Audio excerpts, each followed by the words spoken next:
आपल्या बापाला एकदा शब्द द्या. आपल्या छातीवरती हात ठेवून आपल्या बापाला शब्द द्या प्रत्येकानं. बाबा, यावर्षी तुमचं लेकरू, तुमचा मुलगा भरती झाल्याशिवाय घरी येणार नाही. अंगावरती विजयाचा गुलाल घेऊनच तो माघारी करते, असा शब्द द्या आपल्या आई बापाला. आणि एकदा क्षमा मागा त्या बापाची, त्या आईची एकदा क्षमा मागा. बाबा, काही चुकला असेल तर खरंच माफ करे दादा.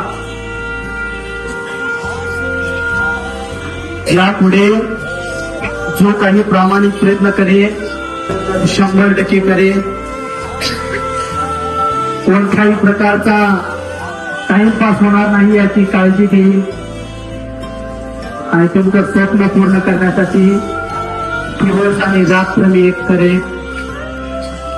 पण यावर्षी गावामध्ये विजयाचा गुलाल घेऊनच पडते.